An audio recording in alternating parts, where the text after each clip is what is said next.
When theists put forth evidence for the existence of God, they are usually presented in the form of arguments. What is evidence? This must be explained by the person proposing this particular statement. By evidence, I might mean something different than JMD does. So, what is evidence in the first place? And this is, of course, epistemology, which is a difficult and complex subject.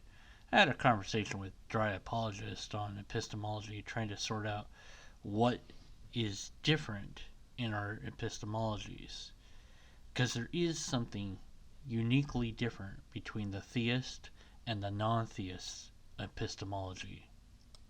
Now, we didn't reach any sort of conclusion on that particular topic, but it seems to me that the argument essentially always boils down to how do we decide what is true? And the skeptic says, this is the way to it, and the theist says, no, that's wrong. If I was to say to you, goblins, ogres, and dragons exist, but you can't ask for empirical evidence because that's a category error, what would your response be to that? Honestly, what would your response be? You can't ask for empirical evidence or repeatable tests of goblins, ogres, or dragons because it's a category error. Well, okay, how do I know that goblin, ogres, dragons exist? Well, here's an argument, and I make whatever the argument is. Would you be willing to accept the argument in and of itself for any of these three things? Of course, I'll just reduce goblin, ogre, dragon to God or God. Why should I accept an argument rather than evidence? And by evidence, what do I mean? JMD gets this partially right.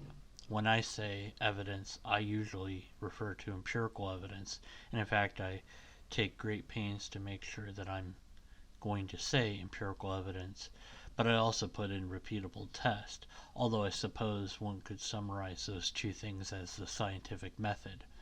I add a third possibility for my particular epistemology, where I say a valid and sound argument would also compel me to look into the matter further, but a valid and sound argument in and of itself is not empirical evidence or repeatable test.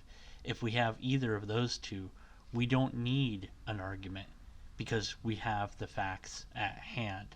We don't need faith when we have facts.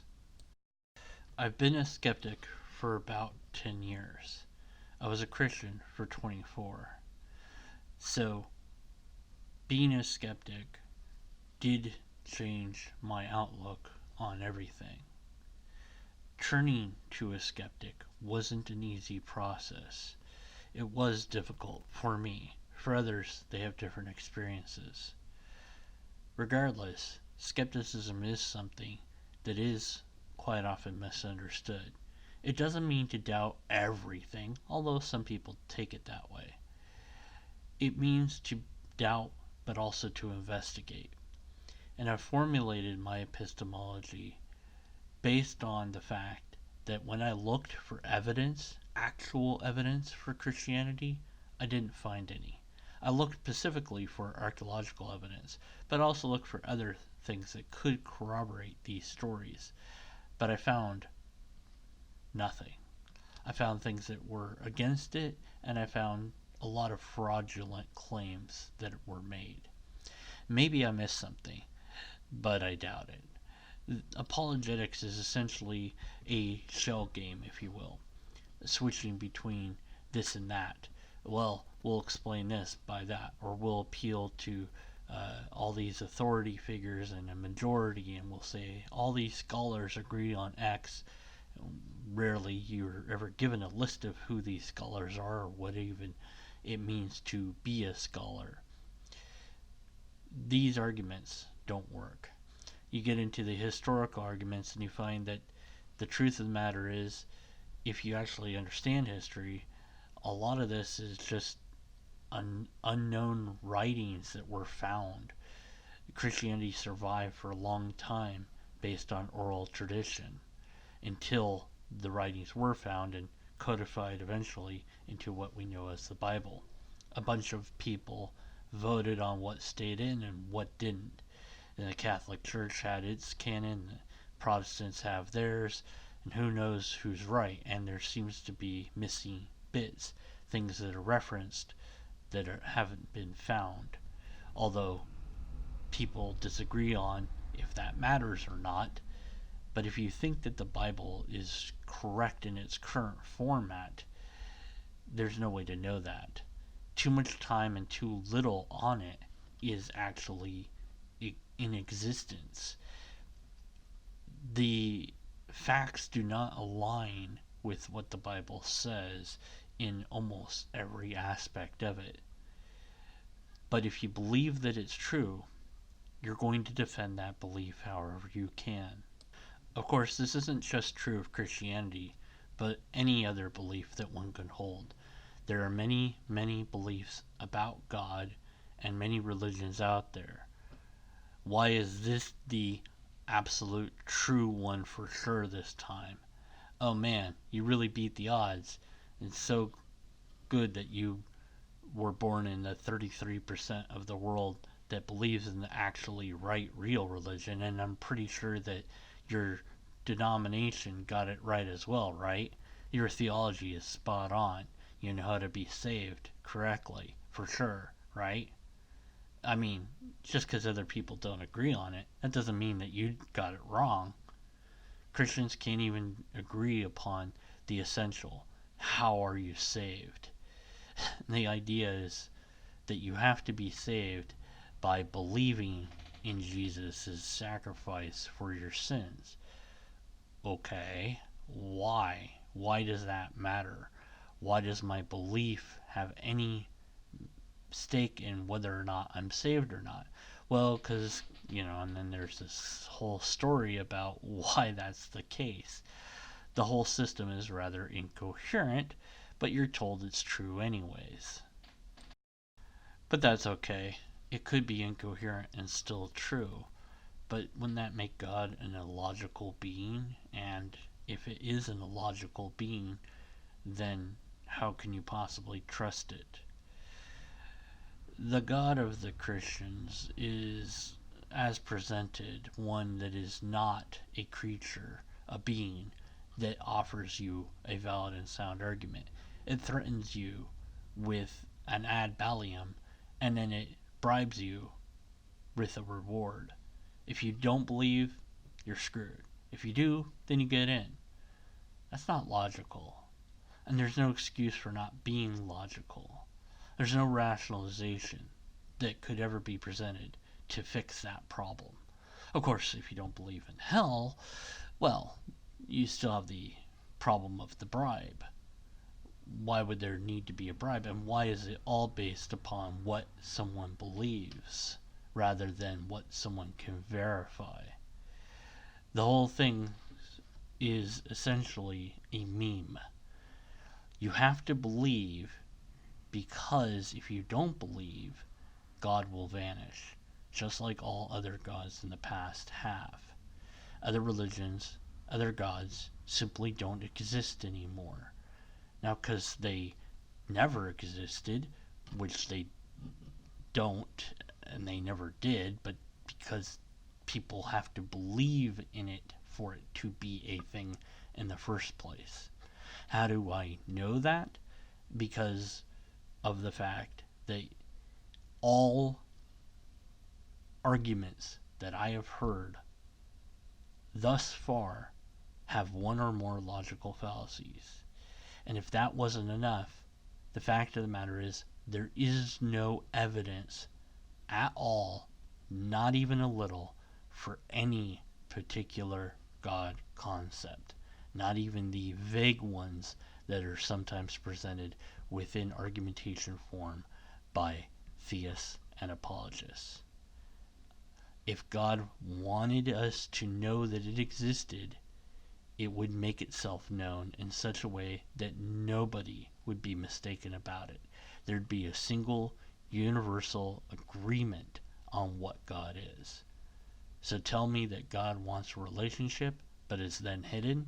No. Then God doesn't want a relationship because the two are incompatible and it's incoherent to suggest otherwise. The thing is, your arguments aren't evidence, and even if arguments were evidence, they would have to be valid and sound, and your arguments are not. I think this is part of why you've avoided debating me for, what, a year or some odd now? Or, well, your excuse is you have to finish answering all my questions first. I'm not sure why that matters. The field of natural theology aids itself through a multiplicity of arguments that arrive at a theistic conclusion. However, this line of reasoning has not always been met with approval. A common objection to theistic evidence is that arguments aren't evidence, and the only kind of evidence that should be used is that which is empirical. Since God cannot be verified on an empirical level, there is therefore no evidence of God's existence. I find this type of thought to be incredibly false, and I believe nobody should agree to such criteria. This assumes that the only type of truth is that which is empirical. I'm not sure what you mean by truth because this is natural language and different people have different view of words, but what I mean by truth is that which is real. And there's only one reality. There's not several. It's like, you have your truth and I have mine. No, no, no, no. We share the same truth. We share the same reality. Now, how do we know what's real? Well, we investigate. We verify. Are we going to get it right all the time? No. But we're going to do our best. Investigations into crime, for example, you have to look at the clues. You have to look at the evidence. You don't go on, well, I feel like this person's guilty, so I guess they are. That would be a terrible way to go about it. Well, you can't find the person that committed the crime because they are a ghost. How do you know that? Well, of course they're a ghost. They left no evidence behind. And to ask for evidence is a category error. It makes no sense. How do you know that something is if you don't have a way to study it in the first place? This floats along the lines of scientism, which was first adopted by atheist philosophers. Scientism has been heavily critiqued as an ideology and has shown itself to be self-refuting. But I'm not here to discuss the problems with scientism. Honestly, I don't care if you want to call it scientism or not. The whole hang up with it is essentially that if you say that you can only know things that are provable by science, that statement itself is not provable by science, so it self-defeats itself. Okay, great. Then just make the statement, except for this statement, everything has to be proven by science. Well, but that's logically invalid. Doesn't matter. Logic's irrelevant. Just science works. Regardless, I don't care if you think it's scientism or not. It doesn't matter to me. You don't have evidence. Period. End of story. You agree. You don't. Instead, you have an argument. Okay, great. What proof do you have that anything in the argument is true? No proof. Okay, so why should we believe the argument then? Well, because it makes sense, but it's not valid or sound. Well, how do you know that? Because we can identify logical fallacies. How can we identify logical fallacies? We check in with reality to see if the argument matches reality, and if it doesn't, then we can figure out what the logical fallacies are. But of course, apologists rarely, if ever, admit that any of the old, tired, worn-out arguments that we've heard over and over again have even one logical fallacy. When skeptics promote this objection, they become guilty of a category error. You cannot treat God like you would, for example, a subatomic particle. And this is nothing but question begging. God is not X, Y, and Z. How do you know that God is not X, Y, and Z? Well, I know that there's no evidence for God, so obviously God isn't the sort of thing that there's evidence for. What? What I'm saying here is, how do you know that God is not any of these things? How do you know that God is not something that we could one day discover using empirical methodology? How do you know that God is not something that we could test for? How do you know anything about God? Because of the arguments? Well, that doesn't really make sense. You're saying this is a category error. How do you know it's a category error? Well, it can't be evidence because you don't have evidence. And it can't be the arguments because the argument hasn't been presented. So, do you have an argument that God is not these things that's both valid and sound somehow?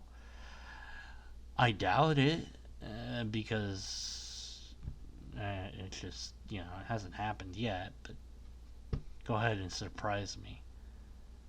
You're not gonna, it's not gonna happen, is it? These two things differ in ontology. God by definition is immaterial. Argument ad dictorium, or appeal to dictionary. God's defined as this. Well, your version of God might be defined as that, but that doesn't mean that's the only definition of God that there is. And even if it was, that doesn't make God that thing. You need to do better than just say, well, but that's what it's defined as. Okay, well, goblins, ogres, and dragons are defined as existing. So you can't say they don't exist. And something that is empirically verified is material. If the skeptic wants to do things right, they would apply the correct criteria to that thing in question. This means that we have to look elsewhere for these evidences.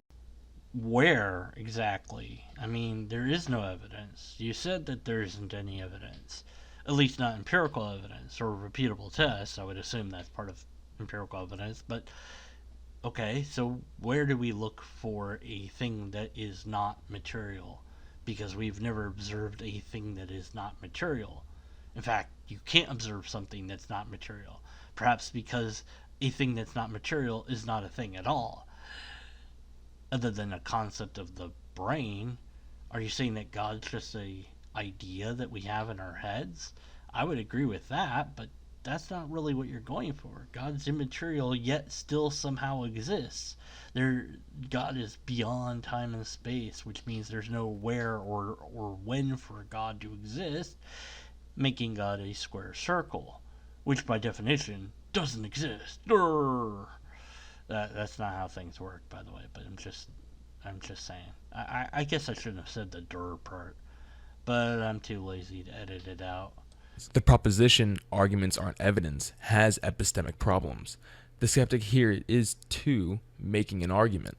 Their argument being that arguments aren't evidence. On one side of their mouth, they claim that arguments should not be accepted as evidence, but on the other side, they expect the theist to accept their argument as evidence for why arguments aren't evidence. Paradox is a hell of a thing, isn't it? Okay, so let's break this down. So, the statement is arguments are not evident. To which you respond, aha, where is your evidence for that idea? So now you want evidence, right? I mean, otherwise, who cares? I could just make whatever statement I wanted and it really wouldn't matter. So we do need evidence, right? Well, right, of course. Your argument isn't evidence. I need the evidence. And so you're asking for evidence because the argument itself isn't evidence, correct? Right, exactly. Your argument is not evidence. So you want evidence for my argument, correct? Why, yes, I do. Could you please give me evidence for your argument?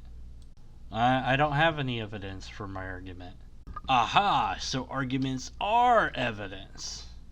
No, I just told you that I don't have evidence for this argument because arguments are not evidence.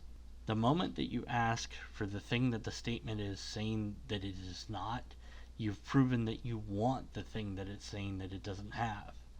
You want the evidence. Why do you care? If arguments are not evidence, then that statement is true because it is.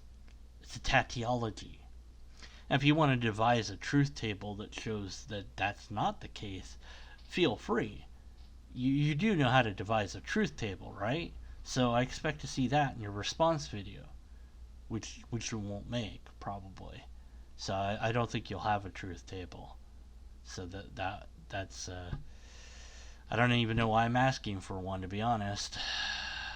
This becomes strangely self-refuting and only takes a few moments of thought to comprehend why this line of reasoning fails. To further solidify this point, let's examine what an argument actually is and why the theist uses them. The reason why theists use arguments is because they contain evidence. Okay, so what is that evidence then? You don't need the argument if you actually have evidence, but you don't have evidence. You just admitted that there is not empirical evidence, by definition, whatever that means, for God. So what possible evidence is there for this thing in the first place? I eagerly await the non-response that JMD apologetics will not give to me. In the meantime, my skeptical friends and foes out there, please comment and tell me whether or not you want me to continue to eat this particular video and or just point out the logical fallacies of it, or just tell me, I did a good job, or you hate me, or whatever you want to say in the comments. I don't care anymore. I mean, whatever. I do care, but you know what? I mean, if I care, then there's evidence, and if I don't have evidence, then I don't care.